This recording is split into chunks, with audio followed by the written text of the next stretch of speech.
ओ भाई प्लीज, ओए बोले नहीं। अरे तो कल की क्लास में हमने भाई फोटो खींचो, ठीक है।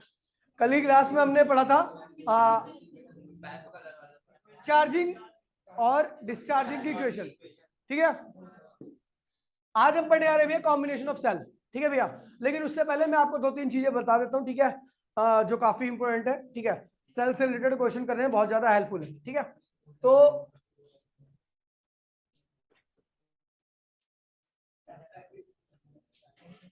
देखिए भैया, पहली बात जो है जो बताने वाला हूं कि मान लीजिए कोई सेल है, कंसेप्ट है, ठीक है। तो अगर कंसेप्ट में आपको पोटेंशियल दे रखा है, रेजिस्टेंस दे रखा है, एक्सटर्नल रेजिस्टेंस, और आपको क्या निकालना है, करंट निकालना है। क्या निकालना है? तो V अपॉन में R सीधा सीधा कर दीजिए, ठीक है भैया। ये तो पता ही होगा, शुरू से ही डील शुरू से ही आप इसको डील करते आओगे। लेकिन अगर मान लीजिए भैया ये रेजिस्टेंस है R, ठीक है भैया, और इसके साथ लगा है एक बैटरी जिसका ईएमएफ क्या है E, और इंटरनल रेजिस्टेंस क्या है R, ठीक है भैया। तो उस कंडीशन में आप करंट कैसे निकालोगे? तो भैया करंट कुछ नहीं है, या तो आपको एक फॉर्मूला पता है कि जब ये सेल करंट देगा तो ये क्या होगा, डिस्चार्ज होगा। डिस्चार्जिंग इक्वेशन लगा सकते हो, इक्वेशन में V माइनस V प्लस आई है। तो आपका I क्या होगा,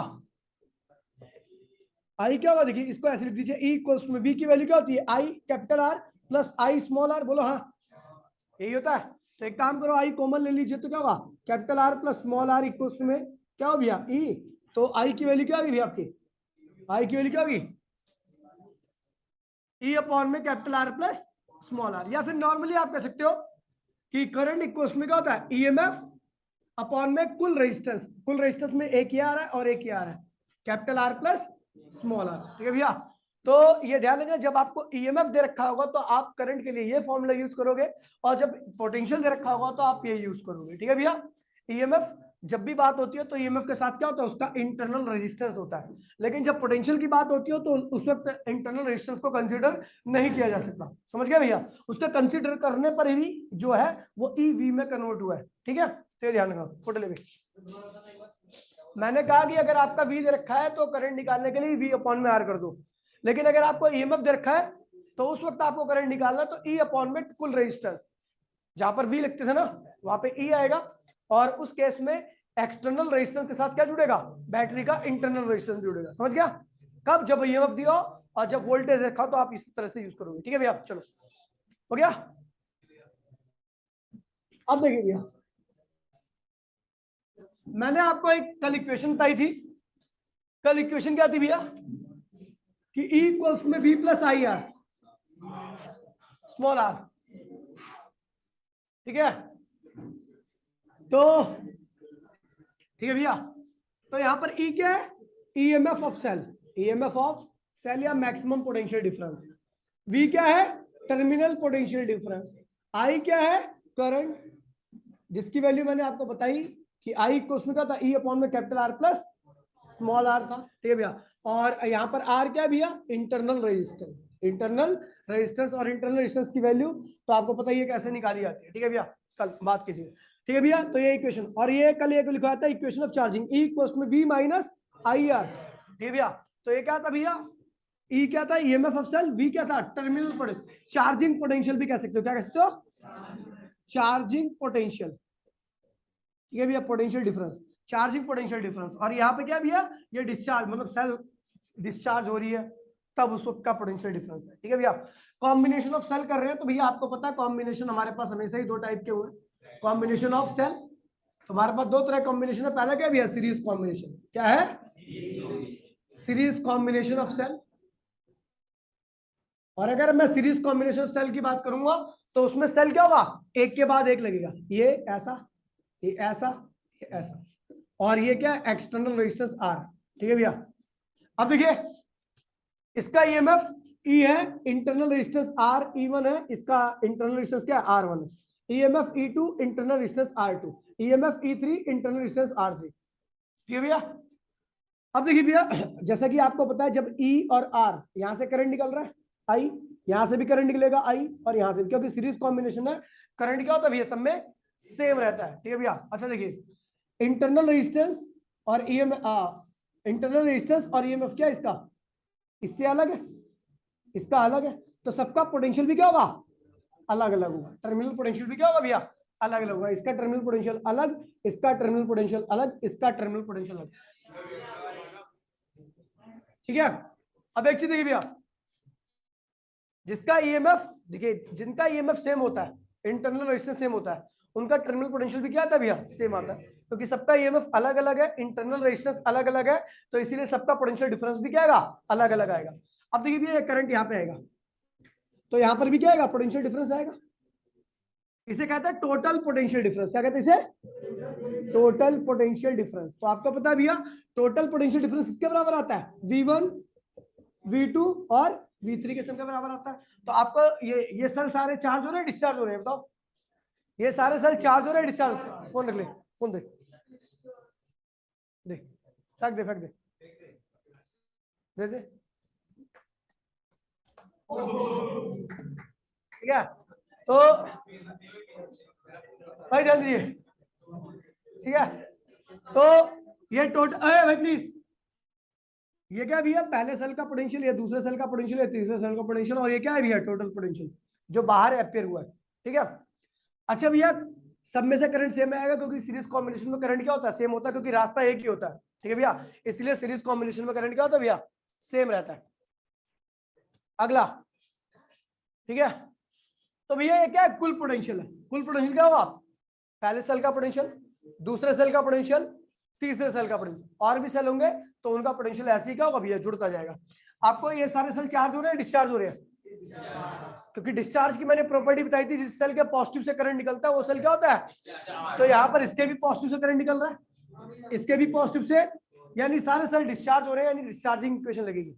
क्या लगेगी, यानी ये वाली इक्वेशन लगाएंगे। ठीक है भैया, चलो लगाते हैं। फोटो ले ली तूने साइड की, अभी रुक जा। ठीक है भैया, आप देखिए, ओए, तो डिस्चार्जिंग वी नो, देखिए ई इक्वल्स में वी प्लस आई आर होता है, तो भैया वी क्या होगा, E minus I R. Mayank Joshi, V total potential है, ये क्या है, तो टोटल पोटेंशियल की वैल्यू क्या होगी,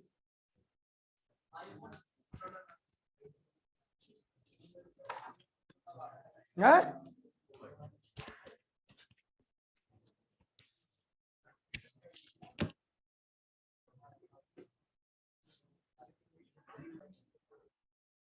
ठीक है। तो क्या भैया, वी इक्वल्स में ई माइनस आई आर, ये क्या है, total potential is equals to total EMF minus current into में total resistance. Total potential equals to में total EMF minus current. Current I क्यों किया, टोटल करंट क्यों नहीं किया, क्योंकि कुल करंट क्या होता है, आई ही होता है। यहाँ पर सीरीज में करंट हर जगह पे सेम होता है, टोटल करंट और करंट सेम ही होता है। रेजिस्टेंस क्या होगा, आरटी लिया। अब बता V1 क्या होगा, V1 क्या होगा, देख दांत फाड़ रहा है ना, E1 minus I are one, V2 क्या होगा, E2 minus I are to, और E3 minus I are three. ठीक है भैया, ठीक है। अब देखिए, इसके बाद ET upon minus I R T equals to में E1 E2 E3, एक साथ में लिख दीजिए, कोई दिक्कत तो नहीं है। माइनस इसको इसको इसको एक साथ में लिखो और आई कॉमन ले लो, तो क्या होगा, R1 R2 R3, कोई दिक्कत तो नहीं भैया। जब ये दोनों साइड आपस में बराबर हैं, तो ये साइड इसके बराबर होगी और ये साइड इसके बराबर होगी, तो ET की वैल्यू क्या होगी, देन ET इक्वल्स टू क्या होगा, ET की वैल्यू क्या होगी भैया, देखिए ET इक्वल्स टू क्या होगा, ये इसके बराबर होगा, E1 E2 प्लस E3, और ये वाली टर्म क्या होगी, इसके बराबर होगी, लेकिन माइनस आई कैंसिल होकर आरटी की वैल्यू क्या होगी, R1 R2 R3 के बराबर। कोई दिक्कत तो नहीं भैया। अगर कैपेसिटर सॉरी अगर आपकी बैटरी सीरीज कॉम्बिनेशन में है, तो भैया उस वक्त सबका ईएमएफ क्या होगा, जुड़ जाएगा, टोटल ईएमएफ के बराबर होगा, और कुल इंटरनल रेजिस्टेंस क्या होगा, तीनों जितने भी सेल लगे हैं सबके इंटरनल रेजिस्टेंस के सम के बराबर आएगा। ठीक है भैया, फटाफट फोटो ले भाई। पढ़ाई के वक्त पढ़ाई अगर हो तो ज्यादा अच्छा लगता है। देखो मारपीट अच्छी लगती है मुझे भी, पढ़ाई छोड़ के आओ, मारने में पीछे रहता मैं, ध्यान रखियो। गाली दे ले जो मर्जी दे ले, कोई दिक्कत नहीं है। मुझे उससे कोई फर्क नहीं पड़ता। नहीं, मैं इमोशनल करना चाह रहा है, इमोशनल गेम, इमोशनल पत्ता खेल। बैठ गया भाई, ऐसे नहीं आ सकता क्लास में।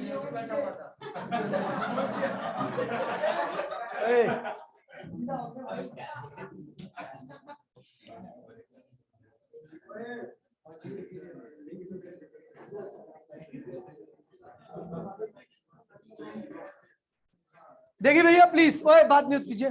देखिए अब बंद कर ले बेटा, गेट बंद कर ले बेटा, ठीक है। देखिए भाई प्लीज ध्यान दीजिए। फिर हमने देखा कि भैया टोटल ईएमएफ क्या है अभी, E1 plus E2 dot dot dot dot EN है ना भाई, और टोटल रेजिस्टेंस क्या है R1 plus R2 dot dot dot dot. कोई दिक्कत तो नहीं भैया? अच्छा एक चीज देखिए, मैंने बोला एन, ये फोन चला रहा ना प्रेम, नहीं फोटो खींच रहा है। मैंने कहा सच्ची में सर फोटो खींच रहा है।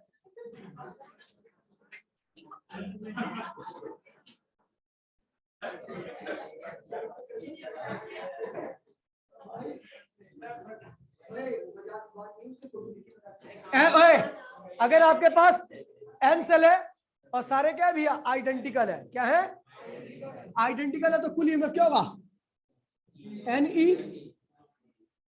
और कुल रेजिस्टेंस क्या होगा भैया इंटरनल रेजिस्टेंस NR। कुल करंट क्या होगा टोटल ईएमएफ अपॉन में टोटल, अगर एक्सटर्नल रेजिस्टेंस की वैल्यू क्या है भैया 0 है, एक्सटर्नल में मैंने कोई रेजिस्टेंस लगाया ही नहीं है तो करंट निकाल रहा हूं, तो क्या होगा भैया टोटल ईएमएफ क्या होगा NE, और टोटल रेजिस्टेंस क्या होगा N से N कैंसिल होगा, E अपॉन में R के बराबर है। मतलब समझे इसका कि भैया सीरीज कॉम्बिनेशन में अब जितना एक सेल करंट देता है उतना ही N सेल मिलकर देते हैं। एक सेल से अगर 2 एम्पियर करंट मिल रहा है और आइडेंटिकल सेल को लगातार लगाते जाओगे, कितने भी लगा डालो 1 2 10 लाख करोड़ 10 करोड़ जितने भी लगा सकते हो लगा, लेकिन सीरीज में होना चाहिए, करंट की वैल्यू चेंज नहीं होगी। यानी current is independent of the number of cell in series combination. Series combination में आपने आइडेंटिकल सेल को अगर कंबाइन कर रखा, कितने भी सेल को कंबाइन कर लो, जो एक सेल का करंट होता है वही क्या होगा N सेल का करंट रहेगा। ठीक है भैया, तो एक सेल का करंट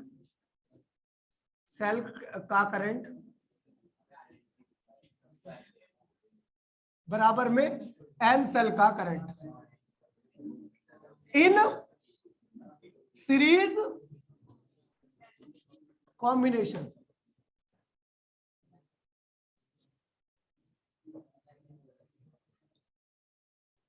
आइडेंटिकल सेल क्या होना चाहिए, कंडीशन क्या होनी चाहिए, सारे सेल क्या होने चाहिए आइडेंटिकल होने चाहिए। ठीक है भैया, तो अब इसका एक ग्राफ आया था, ठीक है जेई में ग्राफ आया था, ये ध्यान रखना जेई का क्वेश्चन है, ये करंट है, ये नंबर ऑफ सेल है, ठीक है आइडेंटिकल सेल का नंबर है, ये n वेरिएबल है, क्या है वेरिएबल की फॉर्म में, n को बढ़ाते जाओ क्या करंट बढ़ेगा, क्या नहीं बढ़ने वाला, करंट तो ही रहेगा ना। तो इस तरह का ग्राफ आता है। ठीक है भैया, कोई दिक्कत तो नहीं है, चलो ठीक है। तो number current is independent. Question ये था कि भैया आइडेंटिकल सेल को कंबाइन किया गया, एन आइडेंटिकल सेल को कंबाइन किया गया where N is variable number, तो draw the graph in between current and number of cell.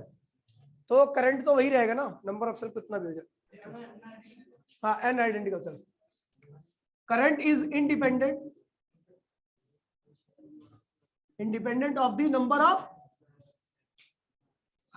ठीक है भैया, फोटो ले ले। अब देखिए भैया, और अगर R की वैल्यू क्या है भैया एक्सटर्नल रेजिस्टेंस भी है, तो उस वक्त करंट क्या होगा, तो टोटल ईएमएफ क्या है भैया NE, टोटल रेजिस्टेंस क्या है NR प्लस क्या होगा कैपिटल R। ठीक है, उस कंडीशन में आप कैपिटल R को भी क्या करोगे जोड़ोगे। ठीक है भैया, फोटो ले लिया, दोबारा ले ले फोटो एक बारी।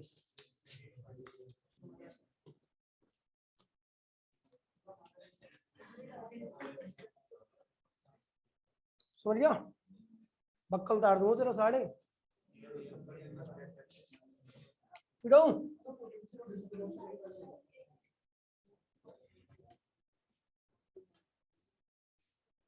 देखिए इसी में स्पेशल केस है,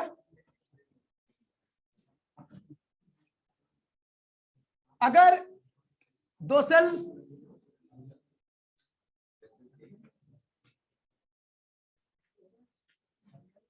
E1 E2, इंटरनल रेजिस्टेंस क्या है भैया R1 R2, बाहर एक रेजिस्टेंस है R, ध्यान दीजिए भैया। तो भैया मैंने कह दिया, ध्यान दीजिए भैया, ये दोनों सीरीज में कंबाइन है, लेकिन यहाँ पर कॉम्बिनेशन क्या है, दो आइडेंटिकल टर्मिनल्स का कॉम्बिनेशन है। इसका पॉजिटिव, अरे यार भैया पानी बाद में इतना सोच रहा क्यों हो रहा है पानी कुछ, ठीक है, दोनों सेल का पॉजिटिव पॉजिटिव टर्मिनल क्या है आपस में जुड़ा हुआ है। तो इस कंडीशन में जो कुल ईएमएफ है तो सीरीज में ही है क्या, तो टोटल ईएमएफ क्या होगा E1 माइनस E2, E1 क्या है E2 से अगर बड़ा हुआ, अगर E2 बड़ा होगा E1 से तो E2 माइनस E1 होगा, ठीक है भैया। कुल रेजिस्टेंस क्या होगा, टोटल रेजिस्टेंस, तो इंटरनल रेजिस्टेंस का क्या है R1, इसका क्या है और बाहर कितना है, तो कुल रेजिस्टेंस क्या होगा R plus 2 R1 plus R2, ये कुल रेजिस्टेंस हो गया।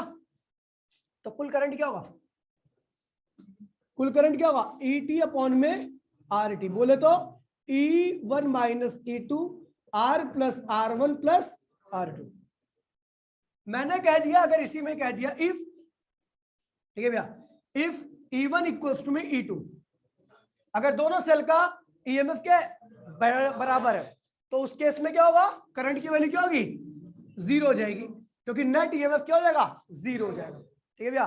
दो आइडेंटिकल सेल के सेम टर्मिनल्स को अगर आप ज्वाइन करते हो तो नेट EMF की वैल्यू क्या होती है, जीरो हो जाती है, ठीक है भैया। फटाफट फोटो लेंगे। अब दो सेम ये देखिए, इसका पॉजिटिव इसका पॉजिटिव लगा, तो मैंने बताया था कि इस वो छोड़ ना, अभी देख किसको दिखा, हाँ हाँ दे, अब दे, अब हाँ हाँ ठीक है, हाँ हाँ तेज मत फेंकियो मुझको, अरे दे तू दे ना, चल जी चल।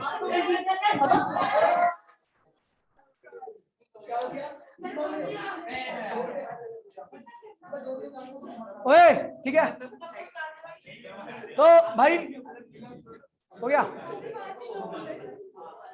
अब देखिए ओए भाई प्लीज, तो ये हो गया स्पेशल केस 2, हाँ खींच दोगे ना फोटो, नहीं फोटो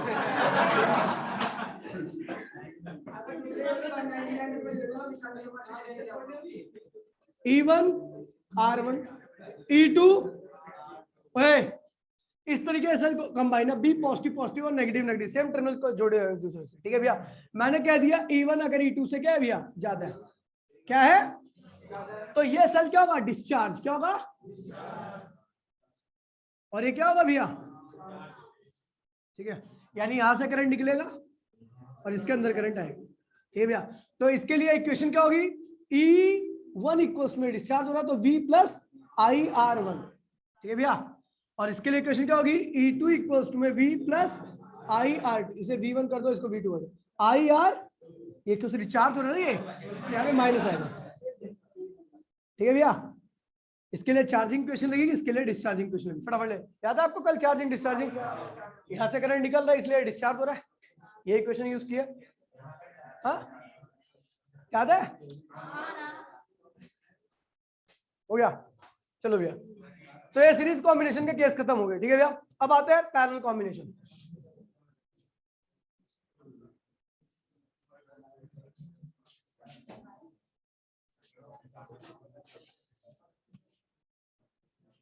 पैरेलल कॉम्बिनेशन,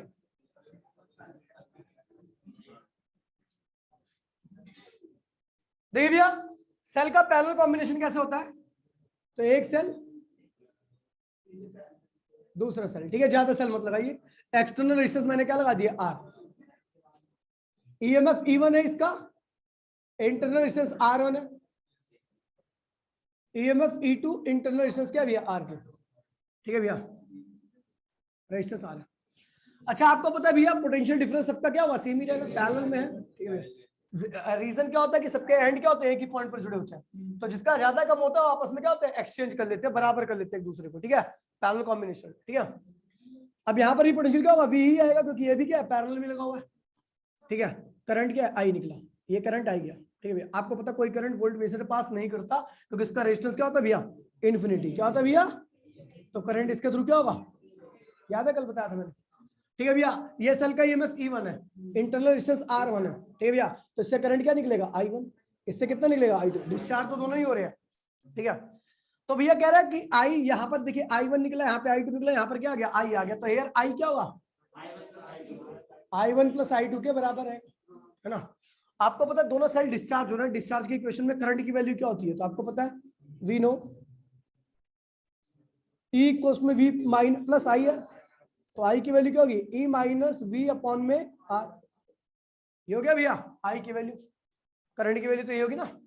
तो भैया यहाँ पर हमने I क्या है, टोटल करंट है, क्या है ये, तो किसके बराबर होगा, टोटल ईएमएफ माइनस पोटेंशियल, तो सब पे सेम ही है, अपॉन में टोटल रेजिस्टेंस, ठीक है।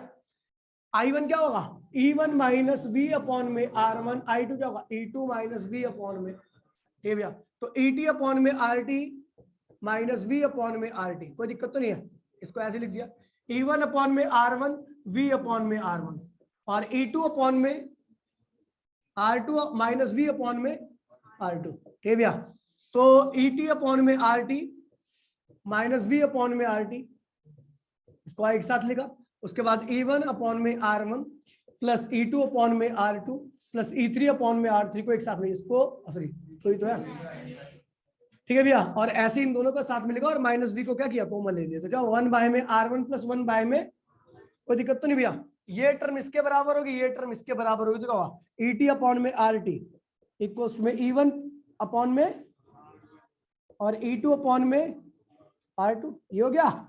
और ये इसके बराबर होगा, तो माइनस V से माइनस V कैंसिल हो गया, तो क्या 1 बाय में RT इक्वल्स में 1 बाय में R1 प्लस 1 बाय में, ये भैया ये हो गया। तो इस तरीके से हम कुल ईएमएफ निकालते हैं, और इस तरीके से कुल हम, ठीक है भैया। और हम मैं कह दूं एन आइडेंटिकल एन सेल का ये मामला क्या होगा, ET अपॉन में RT क्या होगा, E1 अपॉन में R1 plus dot dot dot dot EN upon में RN, ठीक है। और ये रेजिस्टेंस क्या होगा, 1 बाय में RT कोस में क्या होगा, 1 बाय में R1 plus dot dot dot 1 by में RN, समझ गए भैया। फटाफट फोटो ले, कुछ भी हार्ड नहीं है, सब कुछ चल रहा है, सब आता है आपको, बस वही है कि मैं थोड़ा नई नई चीजें जोड़ते आ रहा हूँ उसमें।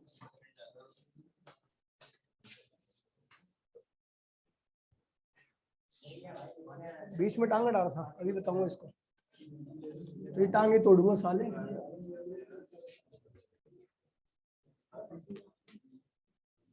देखिए भैया आगे बढ़ते हैं, N identical cell in parallel combination, N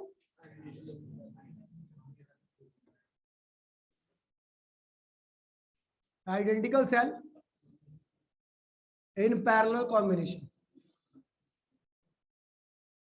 तो भैया क्या होगा, ET अपॉन में RT की वैल्यू क्या आएगी बताओ, अबे एन है, E अपॉन में R, E अपॉन में R सबका सेम रहेगा, तो क्या होगा NE अपॉन में R, ठीक है। टोटल EMF क्या हो गया, ये हो गया। अब EMF निकालना तो क्या करेंगे, NE अपॉन में R इंटू में RT, ठीक है। कुल रेजिस्टेंस क्या होगा, 1 बाय में RT क्या होगा, N अपॉन में R, तो RT की वैल्यू क्या होगी, R अपॉन में N हो जाएगा। तो ये देखिए यहाँ पे ET अपॉन में NE अपॉन में R इंटू में, इसकी वैल्यू क्या है, R अपॉन में N से N क्या हुआ, कैंसिल हो गया, R से R कैंसिल, तो ET अपॉन में, ET की वैल्यू क्या होगी, E के बराबर। मतलब आप कितने भी सेल को पैरेलल में आइडेंटिकल सेल को कंबाइन कर लो, कितने भी, EMF जो सबका रहेगा वही क्या रहेगा, एक करेगा, ठीक है भैया। कोई EMF में फर्क पड़ने वाला नहीं, एक सेल लगाओ, 2 सेल लगाओ, 3 सेल लगाओ, या कितने भी सेल को पैरेलल में लगाते जाओ, जोड़ते जाओ, कोई फर्क नहीं पड़ने वाला वहां पे EMF पे, समझ गए भैया। तो EMF of single cell, EMF of single cell is equals to EMF of n cell in parallel combination. Parallel combination में जो एक सेल का EMF होता है वही क्या होता है भैया, n सेल का EMF, कोई दिक्कत तो नहीं है भैया। अब देखिए ये हो गया। अच्छा इसमें करंट निकालना तो क्या करेंगे, करंट क्या होता है, टोटल EMF अपॉन में टोटल रेजिस्टेंस, एक्सटर्नल रेजिस्टेंस भी जोड़ दीजिए अगर एक्सटर्नल रेजिस्टेंस है तो, नहीं तो जीरो कर दो, ठीक है भैया। तो ET की वैल्यू क्या है भैया, E के बराबर होगी, अगर आइडेंटिकल सेल है तो E के बराबर होगी, नहीं तो E1 प्लस E2 जोड़ दो, सॉरी 1 बाय में वो करो, ठीक है, ये हो जाएगा। और RT की वैल्यू क्या होगी भैया, N अपॉन में R अपॉन में N और प्लस R, अगर N आइडेंटिकल सेल कंबाइन है तो पैरेलल में, ठीक है भैया। ये हो गया, वरना डिफरेंट है तो आपको पता ही है भैया, कुल ईएमएफ निकाल लो, कुल इंटरनल रेजिस्टेंस, कुल रेजिस्टेंस जोड़ दो, नॉर्मली आपका आ जाएगा। ठीक है भैया, कोई दिक्कत तो नहीं है। आगे बढ़ते भैया, मिटो दियो मार्कर, इंक खत्म होगी, जल्दी दे, किसी का भी हो, क्या दिक्कत है, मिटो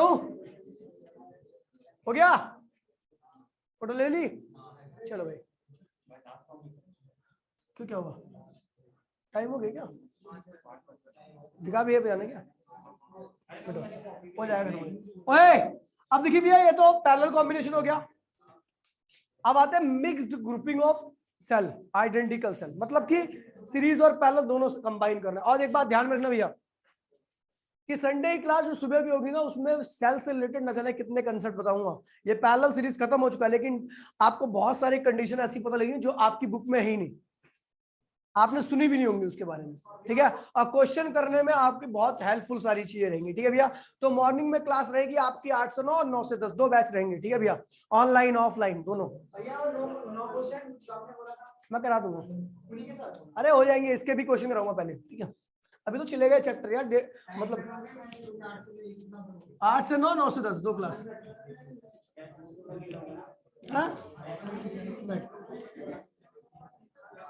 ओए देखिए भैया, mixed grouping of identical cell,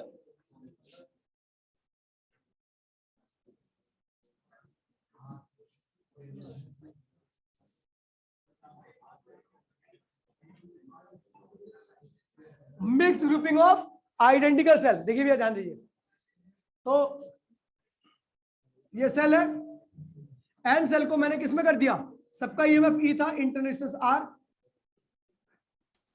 number of cell कितने हैं भैया, एन कितने हैं, इनको किसमें कर दिया, सीरीज में। अब ऐसे ही मैंने एम ब्रांच को, कितने को, एम ब्रांच को पैरेलल में भी कनेक्ट कर दिया।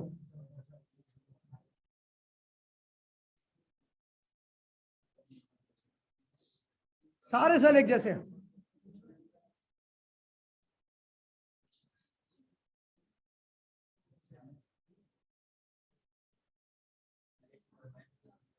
सब जुड़े हुए भैया। देखिए भैया, एक ब्रांच का ईएमएफ कितना होगा बताइए भैया, सीरीज में है एन ई, क्या होगा भैया, एन ई, और इंटरनल रेजिस्टेंस कितना होगा, एन आर, आर अपॉन में कहां से जाएगा, सीरीज में है ये, सुअर कहीं के।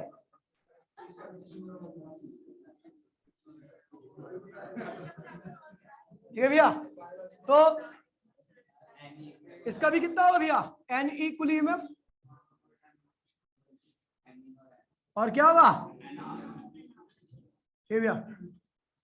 आपको पता है ये एक, मान लो ये एक सेल हो गया, इससे अगला एक सेल होगा, ऐसे कितने सेल है आपके पास, एम सेल है, तो भैया क्या होगा, टोटल ईएमएफ क्या होगा,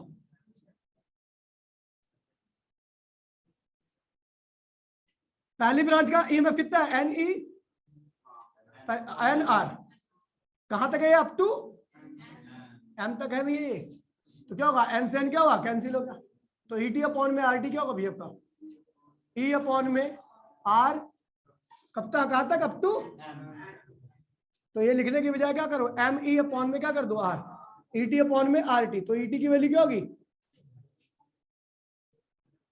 एम ई अपॉन में आर इंटू में आर टी। अच्छा आर टी की वैल्यू क्या भैया, देखिए और सुन लीजिए, आर टी क्या होगा, 1 बाय में आर टी, पहली ब्रांच का रेजिस्टेंस कितना है, दूसरी ब्रांच का N R, up to M तक, तो क्या होगा, 1 बाय में आर टी, उसमें क्या होगा, ये होगा एम अपॉन में एन आर, और इसको लिख दोगे आर टी, उसमें क्या होगा, एन आर अपॉन में एम, कुल इंटरनल रेजिस्टेंस इतना आ गया, कुल पोटेंशियल क्या होगा, अब आएगा ईटी में क्या होगा, वैसे आपको पता है ऑलरेडी, आर टी की वैल्यू कितनी रखी है, एन आर अपॉन में, तो आर से आर क्या हुआ, कैंसिल, एम से एम कैंसिल। अभी आपको मैंने बताया था कि जो कुल पैरेलल में ईएमएफ होता है वो एक ब्रांच के या एक सेल के ईएमएफ के क्या होता है, बराबर होता है, बताया था ना भैया, मैंने कहा एन सेल को पैरेलल में कंबाइन कर दो, तो एक का जो ईएमएफ होगा वही क्या होगा, पूरे ब्रांच सर्किट का होगा।